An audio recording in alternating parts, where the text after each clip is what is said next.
বাংলাদেশে কি সেনা বিদ্রোহ আসন্ন? কারণ প্রায় ২৬ জন সেনাকর্তার বিরুদ্ধে অপরাধ ট্রাইব্যুনালে মামলা দায়ের হয়েছে। এটা এখন একেবারে প্রকাশিত খবর। জেনারেল ওয়াকারুজ্জামান অনেক চেষ্টা করেও আটকাতে পারেননি।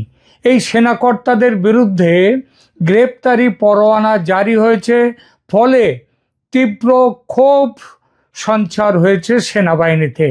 গতকাল ঢাকা সেনানিবাসে ৫৬ জন উচ্চপদস্থ সেনাকর্তা বৈঠক করেছেন। এই পরিস্থিতিতে যে প্রশ্নগুলো উঠছে তা হলো, এক, সেনা অফিসারদের বিরুদ্ধে এই সিদ্ধান্ত কেন নিল ইউনূস সরকার? দুই, এর পেছনে আন্তর্জাতিক ষড়যন্ত্র আছে কি? তিন, গতকাল ৫৬ জন সেনাকর্তার বৈঠকে কি আলোচনা হলো এবং কি সিদ্ধান্ত হলো? চার, সেনা বিদ্রোহের সম্ভাবনা কতটা? পাঁচ, সেনার মধ্যে যে পাকিস্তানপন্থী অংশ আছে তারা ফয়জুর রহমানের নেতৃত্বে সরকারের সঙ্গে আছে, তাদের ভূমিকা কি হতে চলেছে? এবং ছয়, শেষ, এই পরিস্থিতিতে সরকার পতনের সম্ভাবনা কতটা? এই প্রশ্নগুলো সংক্ষেপে আলোচনা করব এখনকার প্রতিবেদনে।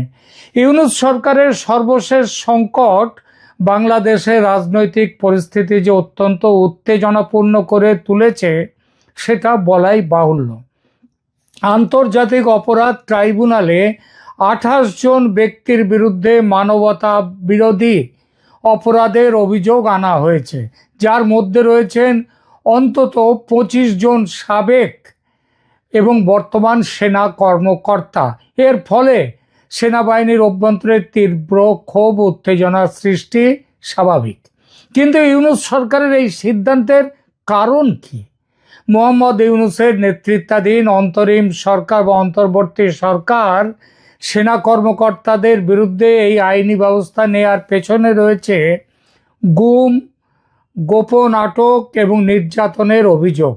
এই মামলাগুলো মূলত র্যাপিড অ্যাকশন ব্যাটালিয়নের টাস্ক ফোর্স ইন্টারোগেশন সেল এবং ডিজিএফআই এর জয়েন্ট ইন্টারোগেশন সেলে সংঘটিত অভিযোগ থেকে উদ্ভূত। তবে এও বাহ্য, আগে কহ আর। এই সিদ্ধান্তের পেছনে রয়েছে আরও এক বড় রাজনৈতিক কৌশল। ইউনূস সরকার ইসলামী বিপ্লবী গার্ড IRA, যেটা ইরানে আছে, তার আদলে বাংলাদেশ সেনাবাহিনীকে পুনর্গঠনের পরিকল্পনা করছে বলে সংবাদ এসেছে।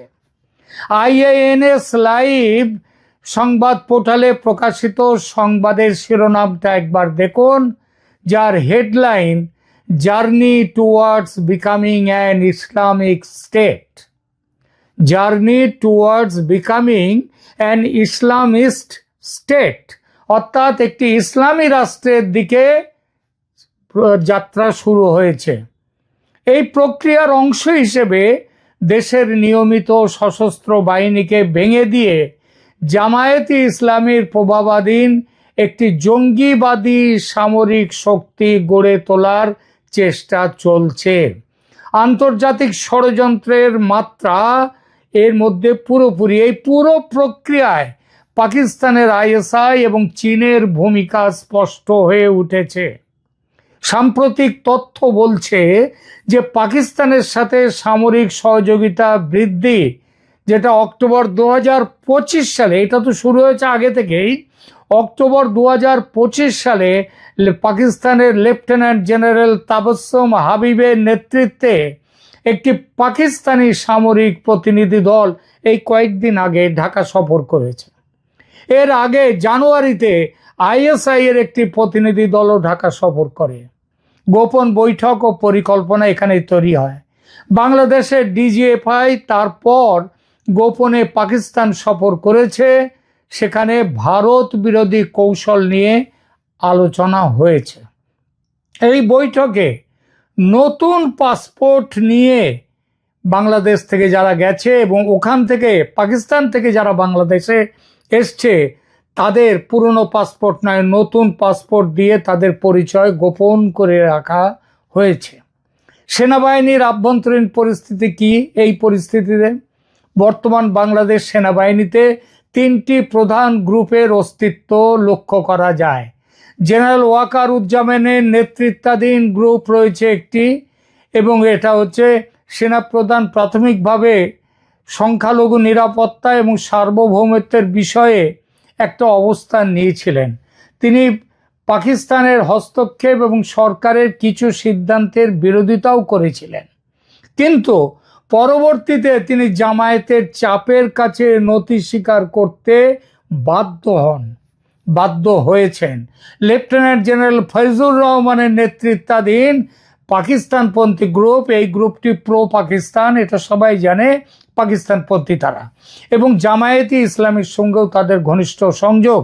আর জামায়াতে ইসলামী বাংলাদেশ, তারা বাংলাদেশের দল হলেও তাদের হেডকোয়ার্টার লাহোরে। তারা সেনাপ্রধান ওয়াকারুজ্জামানকে অপসারণ করে নিয়ন্ত্রণ নেওয়ার চেষ্টা করছে বাংলাদেশ সেনার। ফয়জুর রহমানের নেতৃত্বে একটি অভ্যুত্থানের চেষ্টাও একবার হয়েছিল, সেটাও আপনাদের হয়তো মনে আছে, যদিও সেটা ব্যর্থ হয়নি। ওই যে ওয়াকারুজ্জামান যখন আফ্রিকা সফর সেরে আসছিলেন, তখন ভারতীয় গোয়েন্দা বাহিনী তাকে খবর দেয় যে তাকে এয়ারপোর্টে নামার সাথে সাথে তাকে গ্রেপ্তার করা হবে। এই জন্য তিনি শাহজালাল এয়ারপোর্টে তিনি নামেননি, তিনি এসে নেমেছিলেন তেজগাঁও এয়ারপোর্টে। আইএসআই জামায়াত প্রভাবিত গ্রুপ বাংলাদেশ সেনাবাহিনীর একটি বড় অংশ এখন জামায়াত ইসলামীর প্রভাবাধীন তারা। এই গ্রুপ আইএসআই এর নির্দেশনা অনুসরণ করছে এবং ইসলামিক রেভলিউশনারি আর্মি গঠনের পক্ষে রয়েছে, ওই ইরানের মতো, আফগানিস্তানের মতো। এই প্রেক্ষিতে সেনা বিদ্রোহের সম্ভাবনা কতটা আছে দেখা যাক। ইতিপূর্বে আমি একাধিক ভিডিওতে বলেছি, সেনাপ্রধান ওয়াকারুজ্জামানের লোভ আছে 16 আনা, কিন্তু বড় কোনো ঝুঁকি নেওয়ার সাহস নেই, যে জন্যে তিনি গত বছর 5 আগস্টে দেশের মানুষের জানমালের দায়িত্ব নিজের কাঁধে নেওয়ার কথা বলেও পিছিয়ে গিয়েছিলেন। সুতরাং বর্তমান পরিস্থিতিতে সরাসরি তার নেতৃত্বে সেনা বিদ্রোহের সম্ভাবনা খুবই কম। তবে তার জায়গায় অন্য কেউ যে অভ্যুত্থান ঘটাবেন না তা নয়। যেখানে এসে দাঁড়িয়েছে বাংলাদেশ পরিস্থিতি, তাতে যে কোনো মুহূর্তে যা কিছু ঘটতেই পারে। পরিস্থিতি অত্যন্ত জটিল, সে বিষয়ে সন্দেহ নেই। এই পরিস্থিতি কেন হলো সেটা তো আগেই বলেছি, যে 25-26 জন সেনা কর্মকর্তার বিরুদ্ধে গ্রেপ্তারি পরোয়ানা জারি সেনাবাহিনীর মধ্যে তীব্র ক্ষোভ ও অসন্তোষ সৃষ্টি করেছে। জেনারেল ওয়াকারুজ্জামান সরকারের সিদ্ধান্ত রুখতে চেষ্টা করেও ব্যর্থ হয়েছে। এই ব্যর্থতার কারণ সেনাবাহিনীর মধ্যে ঐক্যের অভাব। কারণ সরকার জানে যে সেনাবাহিনীর মধ্যে যদি ওয়াকারুজ্জামান কোনো কঠোর কোনো এই অবস্থান নেন, তার বিরুদ্ধে সেনাবাহিনীর ভেতর থেকেই তার প্রতিবাদ আসবে। ওয়াকার বিরোধী গোষ্ঠীরা এখন রীতিমতো বড় জায়গায় উঠে এসেছে। জেনারেল ওয়াকারুজ্জামান জামায়াতপন্থীদের কাছে নতি স্বীকার করার পর তিনি নামে সেনাপ্রধান এখন, কিন্তু সেখানে এখন জামায়াতের এবং জামায়াতপন্থী ফয়জুর রহমানদের তাদের ডিকটেটে চলে সেটা। ফলত আইএসআই এবং জামায়াত জোট এখন বাংলাদেশ সেনাবাহিনীতে তাদের শক্তিশালী অবস্থান তাদের। এই পরিস্থিতিতে সরকার পতনের সম্ভাবনা কতটা? দেখুন, ইউনূস সরকারের স্থিতিশীলতা নিয়ে গুরুতর প্রশ্ন রয়েছে। মে 2025 সালেই সরকার পতনের গুজব জল্পনা একটা ছড়িয়েছিল এবং ইউনূসকে পদত্যাগের কথা ভাবতে হয়েছিল। কিন্তু ওই যে বললাম, সেনার মধ্যেকার জামায়াতপন্থী তথা পাকিস্তানপন্থী অংশ এখন এতটাই প্রবল এবং সেনাপ্রধান ওয়াকারুজ্জামান তিনি জামায়াতপন্থীদের কাছে এতটাই নতি স্বীকার করেছেন যে এই সরকারকে বাঁচিয়ে রেখে যারা জামায়াতপন্থী সেনা তারা এবং পাকিস্তানপন্থী তারা এই সরকারকে বাঁচিয়ে রেখে তাদের এজেন্ডা সফল করতে চাইবে। তারা চেষ্টা করবে সরকার বাঁচাতে, যদি প্রয়োজন হয় তারা জেনারেল ওয়াকারুজ্জামানকে হটাতে চাইবে তার পদ থেকে। সুতরাং পদ রাখার জন্যে ওয়াকারুজ্জামান এখন একটু অন্য রকমের অবস্থান নেবেন, চুপচাপ তিনি দুকলে থাকবেন যেমন তিনি এতদিন থেকেছেন। আর তাদের এই কাজে ইউনূসের সঙ্গে থাকবেন কে? রাষ্ট্রপতি চুপ্পু। গতকাল একটি ভিডিওতে বলেছি রাষ্ট্রপতি চুপ্পু কিভাবে আওয়ামী লীগ সরকার, সুতরাং বাংলাদেশের যে জামায়াতপন্থী, পাকিস্তানপন্থী, আমেরিকাপন্থী তাদের সাথে জেনারেল রাষ্ট্রপতি চুপ্পু কিভাবে তাদের দোসর হয়েছেন।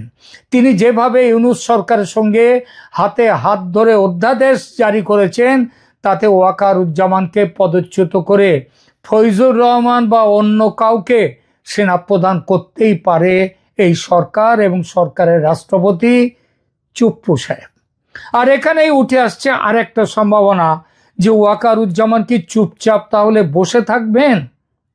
তার যা পূর্ব ইতিহাস তাতে তিনি যদি এটা মেনে নিয়ে বসে থাকেন কেউ অবাক হবেন না, কারণ তিনি এক পা এগোন তো 3 পা পিছিয়ে আসেন।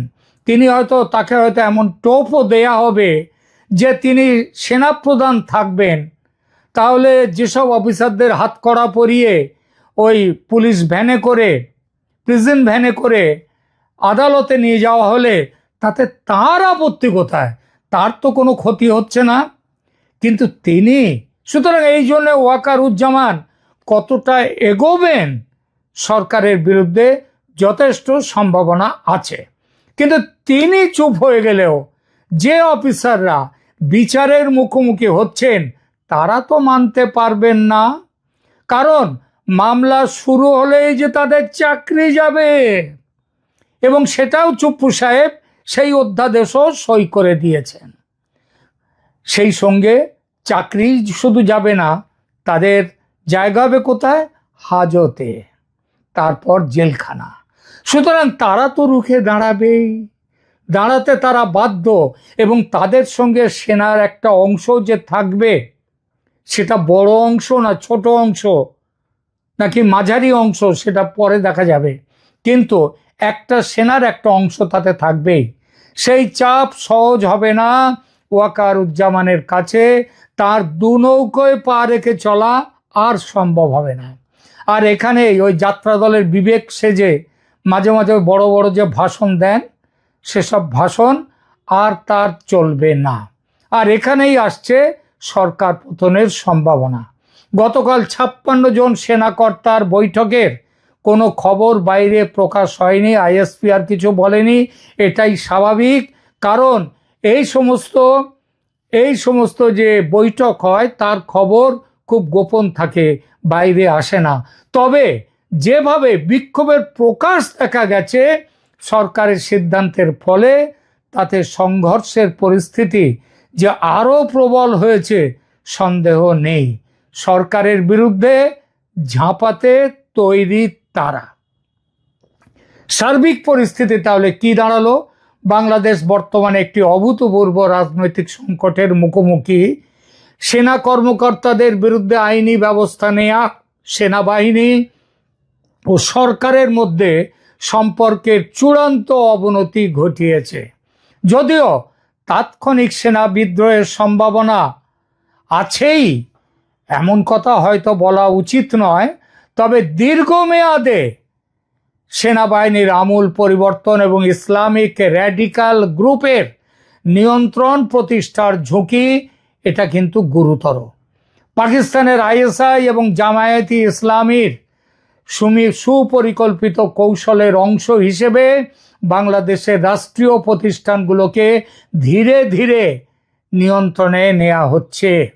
এই পরিস্থিতিতে সেনা বিদ্রোহ অন্যান্য কারণে ইউনূস সরকারের পতন কেবল সময়ের ব্যাপার, তবে তার পরবর্তী পরিস্থিতি কিন্তু এখনকার থেকে আরও অনেক ভয়ঙ্কর, জটিল ও বিপজ্জনক হতে বাধ্য। সবশেষে আসি ভারতের ভূমিকা নিয়ে দুটো কথায়। ভারত কি চুপচাপ বসে থাকবে? ভারত কখনোই বাংলাদেশকে পাকিস্তানের আইএসআই এবং ইসলামী জঙ্গিদের হাতে ছেড়ে দিয়ে নিজের দেশের শান্তি ও সার্বভৌমত্বকে বিসর্জন দিতে পারবে না। ভারত ঝাঁপিয়ে পড়তে তৈরি, কেবল উপযুক্ত সুযোগের অপেক্ষায় আছে।